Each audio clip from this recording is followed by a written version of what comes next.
점점 더 저렴해지고 있잖아요. 크리에이티브도 중요해졌지만은 이제 중요해지는 거죠. 제일 중요하게 생각하는 크리에이터의 경쟁력은 아닐까. 유광기라는 서비스를 운영하고 있는 하이픈의 장세준 대표입니다. 유광기라는 서비스에 대해서 간단하게 어떤 서비스인지 설명해 줄 수 있을까요? 유튜브 광고 검색기라는 네. 말의 줄임말 유광기이고요. 마케터 분들이나 크리에이터 분들이 이제 유튜브 광고 레퍼런스라든지 아니면 다른 레퍼런스 도구들을 찾으실 때 이제 사용을 하시는 그런 툴입니다. 하이픈 기업 회사를 차리게 된 계기가 어떻게 될까요? 호주에서 하던 사업이 있었는데 그거를 접게 됐습니다. 한국에서 좀 어떤 사업을 할까 고민하다가 제가 예전에 그 인플루언서 마케팅 에이전시에서 일한 경력이 있었는데 거기서 했던 경험과 저희 고객사들의 문제점들을 기반으로 인플루언서 마케팅 플랫폼을 좀 만들어 보고 싶다라고 해서 마케터 분들을 알게 됐는데 그분들이 좀 이야기하시던 것 중에 광고 레퍼런스들을 좀 모으는 게 있으면 좋을 것 같다 만들어서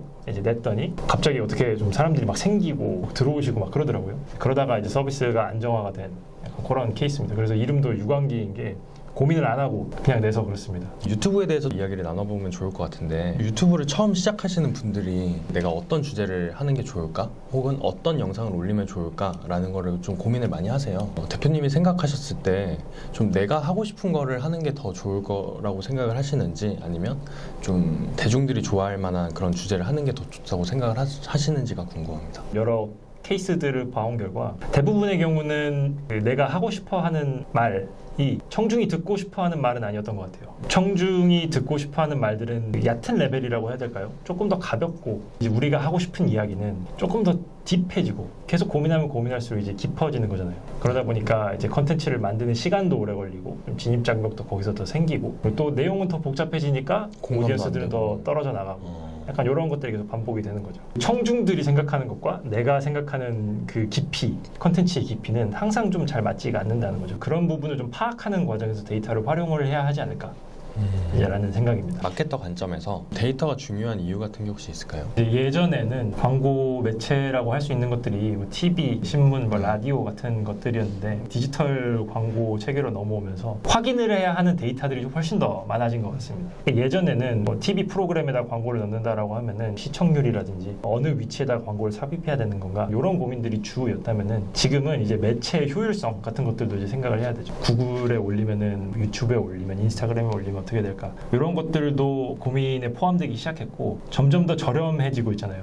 크리에이티브도 중요해졌지만은 데이터가 굉장히 이제 중요해지는 거죠. 나의 크리에이티브가 있다라고 할 때 이거를 백업해주는 데이터가 이제 필수인 시대가 된 거죠. 크리에이터에게 중요한 데이터는 어떤 것이고 마케터에게 중요한 데이터는 어떤 게 혹시 있을까요? 크리에이터들이 봐야 하는 데이터는 하나같이 하시는 말씀들이 썸네일과 제목이 제일 중요하다. 미스터 비스트 같은 유명한 크리에이터들이 하는 이야기는 썸네일과 앞에 내용 5초, 30초가 맞아야 된다. 마케터들의 경우에는 사실 온드미디어를 만드시냐 인플루언서와 협업하는 광고를 찾고 계시냐에 따라서 좀 많이 달라지는 것 같습니다. 온드미디어를 만드시는 경우에는 썸네일이라든지 제목이라든지 아니면 뭐 설명이라든지 크리에이터들이 하는 고민과 좀 많이 매칭이 될 것 같고 브랜드의 제품을 홍보를 하거나 아니면 브랜드를 홍보하는 목적에서 이제 인플루언서와 협업을 하는 경우에는 저는 이 관계를 브랜드가 이 크리에이터가 자기 오디언스들과 맺고 있는 관계를 잠깐 빌려 쓴다라고 생각을 하거든요. 그러면은 이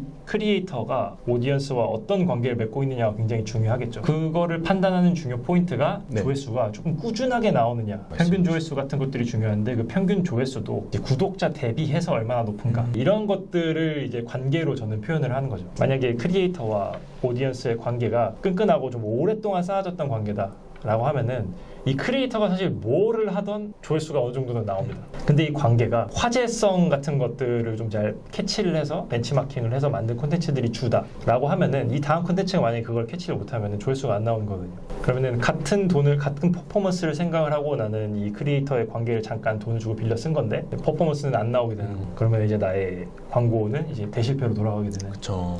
그래서 이런 부분들을 좀 많이 보게 되는 거죠. 비정량적인 데이터, 정성적인 데이터들도 좀 많이 보시는데 핏 같은 거를 저는 제일 많이 보신다라고 생각을 합니다. 네. 요즘 같은 경우 이제 브랜딩이나 이미지가 중요해지는 상황에서 우리 제품이 좀 말하고자 하는 이미지와 안 맞는 크리에이터다라고 하면은 네. 아무리 퍼포먼스가 좋을 것 같아도 브랜드에서는 이제 같이 하지 않는 경향이 있거든요. 그래서 네. 데이터를 분석을 하시죠. 시청 지속 시간들은 굉장히 디테일하게 보셔야죠. 그래서 굉장히 중요하고 우리의 시청 지속 시간 늘리는 게 굉장히 중요한 KPI 중에 하나거든요. 네네. 유튜브에게 시청 지속 시간이 높아야 유저들에게 광고를 더 많이 띄울 수가 있게 되는 거거든요. 잘된 컨텐츠의 레퍼런스를 계속해서 참고해야 되는 이유 같은 게 혹시 있을까요?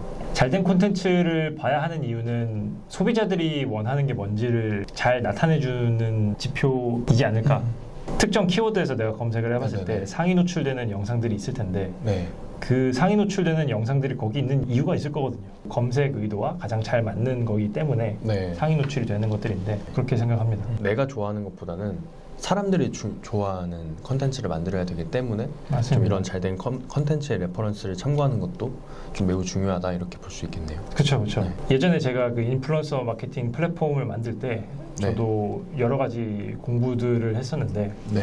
가장 인상 깊게 좀 봤었던 그 영역이 크리에이터로서 우리가 고객들과 좀 어떤 관계를 쌓을 것인가에 대해서 고민을 많이 하는 게 되게 중요하다. 이 고객들과 친구 같은 관계를 쌓을 것인가. 나는 선생, 너는 학생처럼 좀 뭔가 내가 정보를 최대한 주는 이런 관계를 쌓을 것인가. 이런 거에 따라서 우리가 컨텐츠가 완전히 다 차별화가 돼야 된다라고 생각을 하거든요. 이거를 우리가 크리에이터가 된다라고 하실 때 그리고 컨텐츠를 기획을 하신다라고 하실 때 같이 고려를 하면은 좀 더 도움이 많이 되지 않을까 또 그런 생각입니다. 네. 좀 우리 경쟁사들은 또 어떤 크리에이터들이랑 협업을 하고 있는지 그리고 그랬을 때 어떤 결과가 있었는지 같은 거를 좀 참고를 한다면 레퍼런스로 참고를 그쵸. 한다면 좀 더 좋은 결과를 얻을 수 있는 그쵸. 마케터들이 될 수 있겠네요. 대본 작성이나 녹음, 촬영 같은 그런 대부분의 작업들이 생성형 AI로 대체가 되고 있는데요. 그렇다고 하면 생성형 AI 일반화 이후 크리에이터가 경쟁력이나 차별화를 갖추기 위한 방법이 혹시 어떤 게 있을까요? 제가 제일 중요하게 생각하는 크리에이터의 경쟁력은 오리지널리티가 아닐까 그렇게 생각을 하죠. 오리지널리티는 너무 당연한 이야기인 것 같고 데이터를 활용을 해서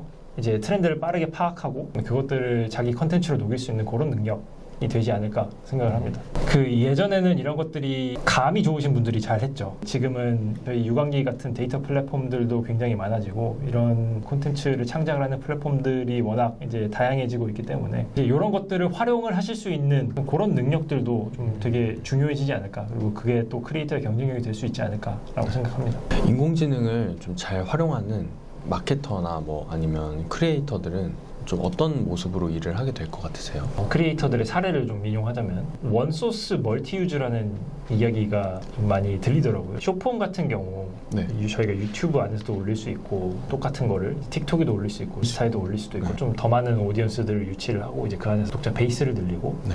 수입을 지속적으로 창출할 수 있는 방법을 찾아가는 이런 크리에이터 분들이 되게 많아지는데 이거를 하기 위해서 이제 다양한 플랫폼들의 컨텐츠를 올리는 것들도 컨트롤을 해야 되고 동시에 또 많은 컨텐츠를 생산을 해내야 하기도 하고 이런 크리에이터 분들의 경우는 AI의 활용이 정말로 두드러지는 것 같습니다. 소재를 찾으실 때도 AI들을 활용을 하기도 하고요. 네. 그다음에 이미지를 제작을 해서 그 제작된 이미지를 영상에 녹이는 그런 작업들도 많이 하시기도 하고 영상을 편집을 하거나 아니면 영상을 만드는 또 뭐 이미 많이 사용하시던 그 AI 보이스 같은 것들도 그 안에 녹여들어 있고 크리에이터 분들은 컨텐츠를 만드는 것들을 자동화하고 올리는 것 그다음에 관리하는 것까지 원소스 멀티 유즈를 좀 실천하시는 분들에게는 이미 깊이 들어와 있지 않나 라는 생각이고 마케터 분들의 경우 AI를 사용을 하는 것이 아직은 오토메이션 쪽에서는 좀 크지는 않은 것 같습니다. 메시지를 전달을 하고 그다음에 가치를 전달을 하는 그런 광고 상품이라든지 아니면 협업, 뭐 브랜딩, 컨텐츠 이런 것들을 만들어야 되기 때문에 AI가 만들어주는 것에는 조금 더 위험 부담이 있지 않나. 그래서 오토메이션 쪽보다는 그런 것들을 관리를 해주고 조금 더 좋은 뭐 소재들을 찾거나 유광기처럼 이제 그런 부분에서 좀 생산성 부분 네. 이쪽에서 조금 더 AI들이 많이 사용이 되는 것 같습니다.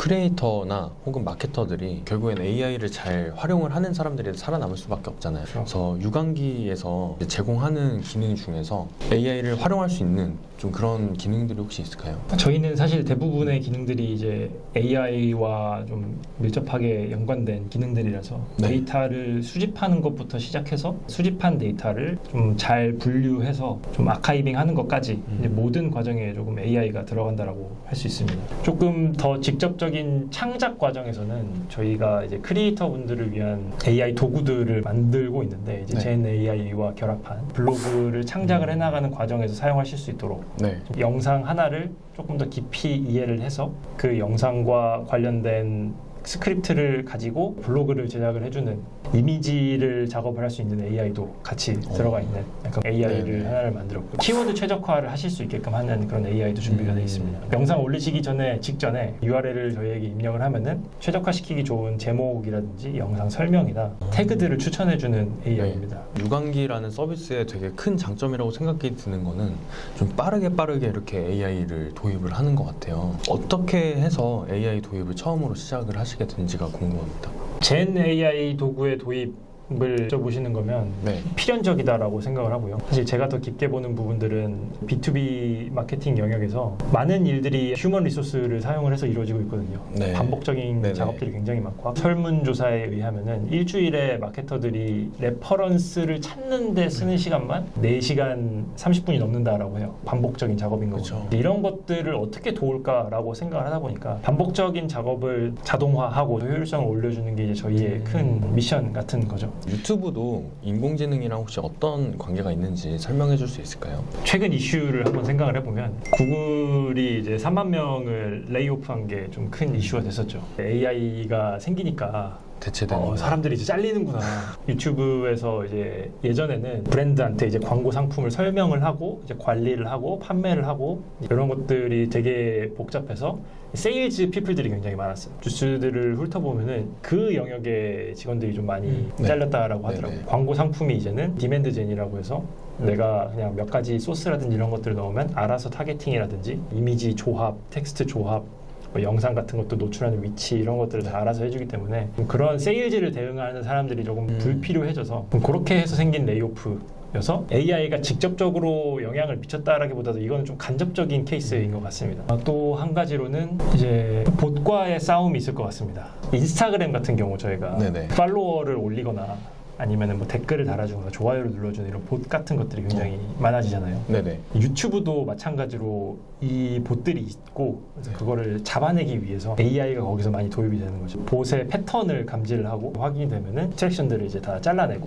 봇이 만들어냈던 다른 인게이지먼트들 뭐 좋아요라든지 아니면 구독이라든지 이런 것들도 이제 다 끊고 이런 영역에서도 이제 AI가 사용되고 최근에 조금 유튜브가 많이 공들이는 부분이 제가 알기로는 그 이제 크리에이터들이 홍보를 하실 때 네. 본인의 컨텐츠를 홍보를 하실 때 거기에도 AI 최적화가 많이 들어가는 걸로 네. 저도 알고 있거든요. 네. 그래서 그런 부분들이 AI가 유튜브 생태계에 미치는 영향이라고 볼 수 있겠네요. 구글 같은 경우에도 지금 되게 많은 사람들이 정리해고를 당했다. 뭐 이런 상황들이 계속 반복되고 있잖아요. 인공지능으로 인해서. 대표님이 생각하시기에 인공지능이 사람의 직무나 역량을 대체할 수 있다라고 생각을 하시나요?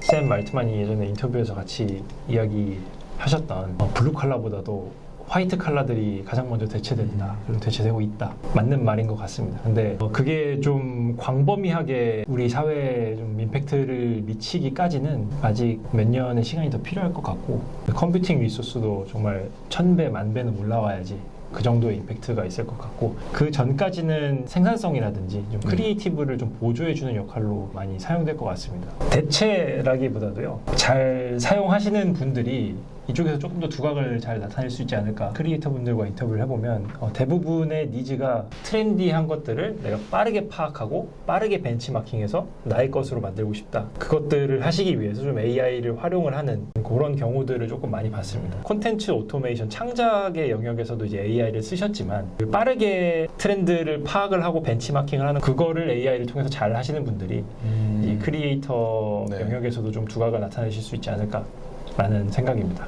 앞으로 유관기에서 혹시 더 다른 서비스를 도입할 예정 같은 게 혹시 있으실까요? 많이 있죠. 며칠 전에 한 보고서를 봤는데 이제 거기서 나온 이야기가 검색 플랫폼, 예전에는 저희가 네이버에서 대부분이 검색을 했었는데 트래픽이 유튜브와 구글로 옮겨가고 있고 유튜브가 이제 네이버를 거의 따라잡았고 곧 있으면 추월할 거다라는 이제 보고서였는데 아직 근데 유튜브에 나와 있는 데이터들이 좀 제대로 활용되고 있지 않다라는 느낌이 많이 듭니다. 이 고객의 소리를 분석을 하고 트렌드를 분석을 하고 여론을 분석을 하거나 약간 이런 영역에서 좀 아직 유튜브 데이터들이 제대로 활용되지 못하고 있는 것 같은데 그 부분을 좀 타겟팅을 해서 솔루션을 만들어 드리는 거를 많이 생각을 하고 있고 젠 AI의 활약은 좀 필수적이겠죠. 이거는 좀 마케터 사이드의 문제인 것 같고 크리에이터 사이드에서는 조금 더 컨텐츠 오토메이션을 하실 수 있게끔 하는 원소스 멀티 유즈를 실천하시는 분들이 사용하실 수 있는 그런 도구들을 만들어내는 방향으로 좀 그렇게 생각을 하고 있습니다. 지금까지 인터뷰 참여해주신 대표님께 감사드리면서